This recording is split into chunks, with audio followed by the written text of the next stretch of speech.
Hello, and welcome to today's session. I'm absolutely delighted to have you joining us for this conversation about personal backgrounds and daily life. It's such a rich topic for developing natural speaking skills. Thanks for having me. I'm really looking forward to this discussion. Talking about where we come from in our daily routines is something we all do naturally, but it can be surprisingly challenging in a formal test setting. That's so true. So let's dive right in. Tell me, where are you originally from, and what makes your hometown special to you? Well, I'm from a coastal town in the south of England called Brighton. What really sets it apart is this incredible blend of traditional seaside charm and modern cosmopolitan culture. We've got these beautiful Victorian piers alongside trendy cafes and independent boutiques. It's this fascinating juxtaposition that I've always loved. Oh, that sounds wonderful. The way you described it with that contrast between old and new is really vivid. How would you say growing up there has shaped who you are today? That's an interesting question. I think living by the sea instilled in me this sense of openness and adaptability. The ocean is constantly changing, and there's something about that perpetual motion that influenced my outlook on life. Plus, Brighton attracts people from all walks of life, so I grew up exposed to diverse perspectives and cultures. I love that connection you made. Now, shifting gears a bit, could you walk me through what a typical day looks like for you currently? Absolutely. My routine is fairly structured during the week. I usually kick off my day around 7 in the morning with a quick workout. Nothing too strenuous, just enough to get the blood flowing. Then I grab breakfast, usually something light like porridge with fresh berries, before heading to work by 8:30. That's quite disciplined. And what about your living situation? Are you still in Brighton or have you relocated? Actually, I've moved to Manchester for work. I'm currently renting a flat in the Northern Quarter, which is this vibrant neighborhood known for its street art and indie music scene. It's a one-bedroom apartment on the third floor of a converted warehouse, which gives it this industrial chic aesthetic that I really appreciate. How interesting. That must be quite different from coastal living. Do you find yourself missing certain aspects of your hometown?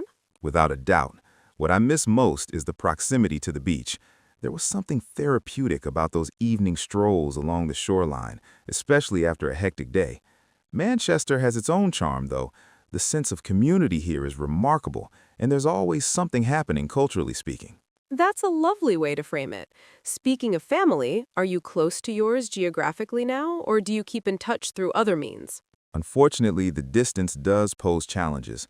My parents and younger sister are still in Brighton, so I only manage to visit them once a month or so. We've become quite reliant on video calls, though. Every Sunday evening, we have this standing appointment where we all catch up over a virtual cup of tea. It's become a cherished ritual. That's such a heartwarming tradition. It shows how technology can bridge those geographical gaps. Now, getting back to your daily schedule, what does your evening routine typically involve? My evenings are where I decompress and pursue personal interests. After wrapping up work around 6, I usually prepare dinner. I'm quite passionate about cooking, actually. It's therapeutic for me. I find experimenting with new recipes from different cuisines particularly rewarding. Then I might read for an hour or catch up on a documentary before calling it a night around 11. That sounds like you've struck a nice balance between structure and flexibility. One last question. How has your accommodation affected your lifestyle and habits? That's perceptive. Living in a compact space has definitely made me more mindful about organization and minimalism. I can't accumulate unnecessary belongings, which has been liberating in a way. Also, being in the city center means I walk everywhere, which has inadvertently increased my daily physical activity. It's these subtle lifestyle adjustments that you don't anticipate when you relocate. What wonderful insights. Thank you so much for sharing these personal details with us today. Now, let's break down some of the valuable language we encountered in that conversation. First, let's look at some key vocabulary. Juxtaposition means placing two contrasting things side by side to highlight their differences.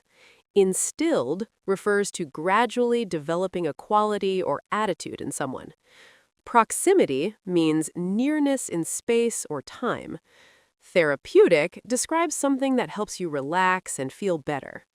Moving on to useful expressions, we heard sets it apart, which means makes something distinctive or different from others. All walks of life refers to people from different social backgrounds and experiences. Kick off is an informal way to say begin or start. Calling it a night means deciding to go to bed or end activities for the day. For pronunciation, pay attention to juxtaposition with stress on the third syllable. Juxtaposition. Therapeutic emphasizes the third syllable. Therapeutic. And inadvertently stresses the second syllable. Inadvertently. From a grammar perspective, notice the use of present perfect tense when discussing life experiences. I've moved to Manchester, and I've always loved. This structure connects past experiences to the present moment, which is particularly effective in IELTS speaking. When applying this to your IELTS responses, remember to develop your answers beyond simple facts. Notice how our guest didn't just say where he's from, but explained what makes it special. Use descriptive language and personal reflections to make your responses engaging and demonstrate your language range. Good luck with your preparation.